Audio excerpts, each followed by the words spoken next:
রাতের আকাশের দিকে তাকিয়ে বিস্মিত হয়নি, এমন মানুষ খুঁজে পেতে রীতিমতো গবেষণা করতে হবে। আকাশের সৌন্দর্য দেখতে কবি কিংবা বিজ্ঞানী হওয়ার প্রয়োজন নেই। শুধু মাথা তুলে ওপরের দিকে তাকালেই এ সৌন্দর্য দেখা যায়।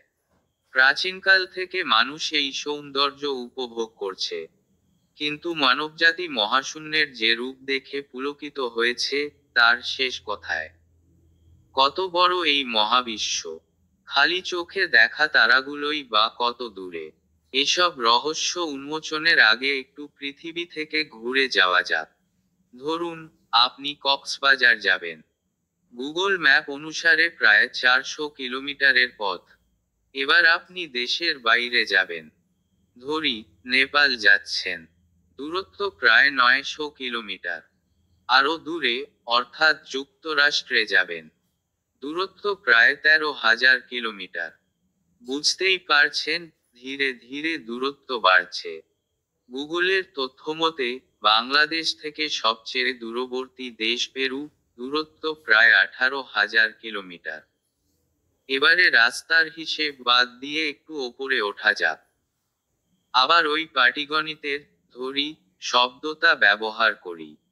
ধরুন, পৃথিবীর ওপর থেকে নিচ পর্যন্ত কেন্দ্র বরাবর একটা গর্ত করবেন, যাতে পৃথিবীর এক প্রান্ত থেকে অন্য প্রান্তের যাওয়া যায়।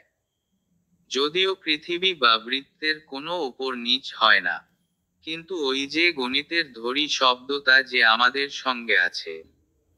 এভাবে গর্ত করলে দূরত্ব হবে প্রায় 12,756 কিলোমিটার। কিন্তু আপনি যদি ধরি শব্দটা পছন্দ না করেন, তাহলে উত্তর মেরু থেকে দক্ষিণ মেরু বরাবর মাপতে পারেন। না, কষ্ট করে আর মাপতে হবে না। ইতিমধ্যে বিজ্ঞানীরা তা মেপেছেন। প্রায় 20,000 কিলোমিটার। এই হচ্ছে পৃথিবীর ভেতর বাইরের হিসাব। এখন পৃথিবীর বাইরে যাওয়া যাক ধীরে ধীরে। দেখি, মহাবিশ্বটা আসলে কত বড়। মহাবিশ্বে পৃথিবীর সবচেয়ে কাছের আত্মীয় চাঁদ। তাই পৃথিবীর পরেই আমরা চাঁদে যেতে চাই। আগেও পৃথিবী থেকে 12 নভোচারী চাঁদে গিয়েছেন। তাই আমাদের যেতে কোনো সমস্যা নেই। পৃথিবী থেকে চাঁদের গড় দূরত্ব 3,84,400 কিলোমিটার। পরপর 30টা পৃথিবী পাশাপাশি বসিয়ে রাখলে পৃথিবী থেকে চাঁদের দূরত্বের সমান হবে। আপনি যদি পৃথিবী থেকে চাঁদ পর্যন্ত একটা রাস্তা বানান এবং সেই রাস্তা ধরে ঘন্টায় 100 কিলোমিটার বেগে একটা গাড়ি চালিয়ে চাঁদে যেতে চান, তাহলে সময় লাগবে টানা 160 দিন। এটাই আমাদের সবচেয়ে কাছের বস্তু। তবে প্রথম যে দুই নভোচারী চাঁদে পা রেখেছিলে, নীল আর্মস্ট্রং ও বাজ অল্ড্রিন, তাদের কিন্তু এত সময় লাগেনি। রকেটে করে মাত্র 3 দিনে পৌঁছে গেছেন চাঁদের পৃষ্ঠে। সেটাও সেই 1969 সালে। তাদের পরে আমরা এখন যেতে চাই সূর্যে। আবার পাটিগণিতের সেই ধরি শব্দটা ব্যবহার করতে হচ্ছে। ধরুন, সূর্যপৃষ্ঠে গেলে আমাদের কিছুই হবে না। Man of steel. সূর্য পৃথিবী থেকে প্রায় 15 কোটি কিলোমিটার দূরে। চাঁদ থেকে সূর্য যতটা দূরে, তার থেকেও প্রায় 400 গুণ বেশি দূরত্ব। এই দূরত্বকে বলে এক অ্যাস্ট্রোনমিক্যাল ইউনিট। বাংলায় আমরা একে বলতে পারি সৌরজাগতিক একক। ধীরে ধীরে আমরা এত দূরে চলে যাব যে কিলোমিটার দিয়ে প্রকাশ করা সম্ভব হবে না। তাই বড় দূরত্ব পরিমাপের জন্য আমরা ভবিষ্যতে এই অ্যাস্ট্রোনমিক্যাল ইউনিট বা সৌরজাগতিক একক ব্যবহার করব। কিন্তু পৃথিবী থেকে সূর্যের এই দূরত্ব কত বেশি? আবার পৃথিবী থেকে সূর্য পর্যন্ত একটা রাস্তা কল্পনা করুন। সেই রাস্তায় ঘন্টায় 100 কিলোমিটার বেগে চলছে একটা গাড়ি। সেখানে পৌঁছাতে আমাদের সময় লাগবে 170 বছর। এত সময় আমাদের হাতে নেই। তাই আরেকটু দ্রুতগামী যান কল্পনা করি। যদি কোনো বাণিজ্যিক জেটে করে সূর্যের উদ্দেশ্যে রওনা দিই, যার বেগ ঘন্টায় 900 কিলোমিটার, তাহলে সূর্যে পৌঁছাতে লাগবে 17 বছর। আরো দ্রুত যেতে চাইলে আলোর বেগ চলে এমন কোনো নভোযান কল্পনা করুন, যদিও বাস্তবে তা অসম্ভব। তবু আমরা কল্পনা করতে চাই। সেই কল্পিত নভোযানে চড়ে চাঁদে যেতে লাগবে প্রায় 8 মিনিট 20 সেকেন্ড। আলো সেকেন্ডে 3 লাখ কিলোমিটার বেগে চলে। তাই এই বেগে সূর্য থেকে পৃথিবীতে আলো এসে পৌঁছাতে সময় লাগে প্রায় 8 মিনিট 20 সেকেন্ড। আমাদের এর পরের গন্তব্য মঙ্গল গ্রহ। এখনো কোনো মানুষ এই গ্রহে পৌঁছাতে না পারলেও অনেক দেশ রোভার পাঠিয়েছে গবেষণার জন্য। মানুষের যাওয়ার তোড়জোড়ও চলছে। যাই হোক, পৃথিবী থেকে মঙ্গলের গড় দূরত্ব প্রায় 225 মিলিয়ন কিলোমিটার। তবে মঙ্গল যখন পৃথিবীর সর্বোচ্চ দূরে থাকে তখন দূরত্ব হয় প্রায় 401 মিলিয়ন কিলোমিটার।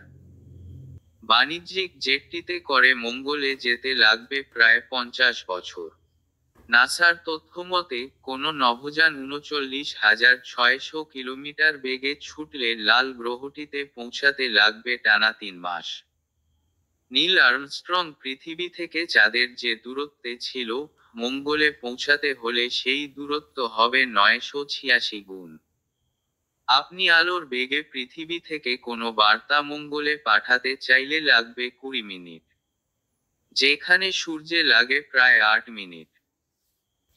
এভাবে চলতে চলতে আমরা যদি সৌরজগতের সবচেয়ে দূরবর্তী গ্রহ নেপচুনে যেতে চাই, তাহলে 4.5 বিলিয়ন বা 450 কোটি কিলোমিটার, মানে 30 অ্যাস্ট্রোনমিক্যাল ইউনিট পথ পাড়ি দিতে হবে।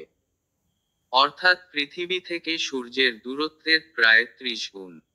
সূর্যের আলো নেপচুনে গিয়ে পৌঁছাতে সময় লাগে প্রায় 4 ঘন্টা 15 মিনিট। বামন গ্রহ প্লুটো প্রায় একই দূরত্বে অবস্থিত। মার্কিন মহাকাশ গবেষণা সংস্থা নাসার দ্য নিউ হরাইজনস স্পেসক্রাফটের প্লুটোতে পৌঁছাতে সময় লেগেছে প্রায় 9 বছর। নভোযানটির গতি ছিল ঘন্টায় 50,000 কিলোমিটার। এবার আমরা যেতে চাই সৌরজগতের বাইরে। সরাসরি উঠে বসতে চাই ভয়েজার 1 স্পেস প্রোবে। 1977 সালে পৃথিবী থেকে এর যাত্রা শুরু হয়েছে। একটু একটু যেতে যেতে সৌরজগৎ ছাড়িয়ে গেছে। আমরা ভয়েজার 1-এ চড়ে বসলে দেখতাম পৃথিবী থেকে প্রায় 162 অ্যাস্ট্রোনমিক্যাল ইউনিট দূরে চলে গেছি। এটাই পৃথিবী থেকে পাঠানো কোনো বস্তুর সর্বোচ্চ দূরত্ব পাড়ি দেওয়ার রেকর্ড। এখনো সেকেন্ডে 17 কিলোমিটার বেগে চলছে প্রোবটি। তবে আমরা এখন এটি থেকে নেমে যেতে চাই। ওই বেগে চললে মহাবিশ্বের শেষ দেখা যাবে না। ভয়েজার 1 থেকে নেমে আমরা আরো দ্রুতগামী কোনো যানে চড়ে বসলে ধীরে ধীরে ওর্ট ক্লাউডে গিয়ে পৌঁছাবো। সূর্য থেকে সেখানকার দূরত্ব প্রায় 1 লাখ অ্যাস্ট্রোনমিক্যাল ইউনিট। এ অবস্থায় এসে আমাদের দূরত্ব পরিমাপের একক আবার বদলাতে হবে। মনে আছে নিশ্চয়ই, শুরুতে কিলোমিটার থেকে একক পরিবর্তন করে অ্যাস্ট্রোনমিক্যাল ইউনিট ধরে এতক্ষণ এগিয়েছি। এখন এই এককও ছোট হয়ে যাচ্ছে। তাই আমরা দূরত্বে একক হিসেবে এখন ব্যবহার করব আলোকবর্ষ। আলো 1 বছরে যতটুকু পথ অতিক্রম করতে পারে, সেই দূরত্বকে 1 আলোকবর্ষ বলে। কিলোমিটারে হিসেব করলে 1 আলোকবর্ষ প্রায় 10 ট্রিলিয়ন কিলোমিটারের সমান। 1000 বিলিয়নে হয় 1 ট্রিলিয়ন। আবার 1 লাখ কোটি মানেও 1 ট্রিলিয়ন। যাই হোক, এই ওর্ট ক্লাউডের দূরত্ব সে হিসেবে 1.9 আলোকবর্ষ। আরো দূরে যেতে চাইলে আমাদের গন্তব্য হবে আলফা সেন্টাউরি, সূর্যের সবচেয়ে কাছের নক্ষত্র। দূরত্ব প্রায় 41.3 ট্রিলিয়ন কিলোমিটার বা 4.3 আলোকবর্ষ। পাশাপাশি 3 কোটি সূর্য রাখলে ওই দূরত্ব হবে। আমাদের এখন পর্যন্ত যে প্রযুক্তি আছে, তা দিয়ে ওই নক্ষত্রে পৌঁছানো অসম্ভব। ভয়েজার 1 আলফা সেন্টাউরিতে পৌঁছাতে সময় লাগবে প্রায় 70,000 বছর। আলোর বেগে চলতে পারে এমন কোনো নভোযানে উঠে বসতে পারলেও সেখানেও পৌঁছাতে প্রায় 4.3 বছর লাগবে। আমাদের যাত্রা এখনো অব্যাহত রাখলে এরপর দেখা পাবো মিল্কি ওয়ে গ্যালাক্সির এর ব্যাস 1,00,000 আলোকবর্ষ। মিল্কি ওয়ে গ্যালাক্সিতে 100 থেকে 400 বিলিয়ন নক্ষত্র রয়েছে। গ্রহ কতগুলো থাকতে পারে ভাবুন একবার। শুরুতে যে আকাশের সৌন্দর্যের কথা বলেছিলাম, তা এই গ্যালাক্সির সামান্য অংশ মাত্র। অর্থাৎ আমরা রাতের আকাশে যতগুলো নক্ষত্র দেখি, তা মিল্কি ওয়ে গ্যালাক্সির তুলনায় একটা বালুর মতো। মূলত 2 থেকে 5,000-এর বেশি নক্ষত্র রাতের আকাশে দেখা যায় না। মিল্কি ওয়ের সবচেয়ে কাছের বড় গ্যালাক্সি অ্যান্ড্রোমিডা। আমাদের থেকে 25 লাখ আলোকবর্ষ দূরে অবস্থিত। মিল্কি ওয়ের তুলনায় সেটি প্রায় 20 গুণ বড়। এরকম প্রায় 50টি গ্যালাক্সিকে একত্রে বলে লোকাল গ্রুপ। এই লোকাল গ্রুপ প্রায় 1 কোটি আলোকবর্ষ জুড়ে বিস্তৃত। অর্থাৎ এর এক প্রান্ত থেকে অন্য প্রান্তে আলোর পৌঁছাতে প্রায় 1 কোটি বছর সময় লাগবে।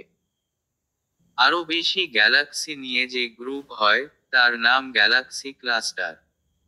আমাদের সবচেয়ে কাছে রয়েছে ভার্গো ক্লাস্টার। এতে প্রায় 1000 গ্যালাক্সি রয়েছে। পৃথিবী থেকে আলোর বেগে চলা কোনো যান নিয়ে ছুটলে সেখানে পৌঁছাতে সময় লাগবে প্রায় 5 কোটি বছর। ক্লাস্টারগুলো একটা অন্যটার সঙ্গে মিলে তৈরি হয় সুপারো ক্লাস্টার। এতক্ষণ আলোচনা করা লোকাল গ্রুপ ও ভার্গো ক্লাস্টার অবস্থিত ল্যানিয়াকিয়া নামে একটি সুপারো ক্লাস্টারে। এর মধ্যে প্রায় 1 লাখের বেশি গ্যালাক্সি রয়েছে। নক্ষত্র রয়েছে প্রায় 100 মিলিয়ন বিলিয়ন। ল্যানিয়াকিয়া সুপারো ক্লাস্টার 50 কোটি আলোকবর্ষ পর্যন্ত বিস্তৃত হতে পারে। আমরা আসলে 9,300 কোটি আলোকবর্ষের বেশি দূরে যেতে পারব না। সেই পাটিগণিতের ধরেও এর বেশি যাওয়া যাবে না। কারণ আপনারা নিশ্চয়ই জানেন, মহাবিশ্বের বয়স প্রায় 1,380 কোটি বছর। এর প্রথম 30 কোটি বছর মহাবিশ্ব ছিল অন্ধকার।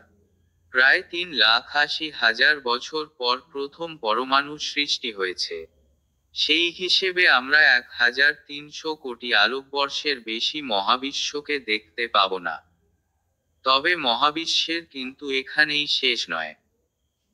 তাছাড়া মহাবিশ্ব নিয়মিত বাড়ছে। এর কোনো শেষ নেই। কিন্তু এখানেই আমাদের রথের লাগাম টানতে হবে।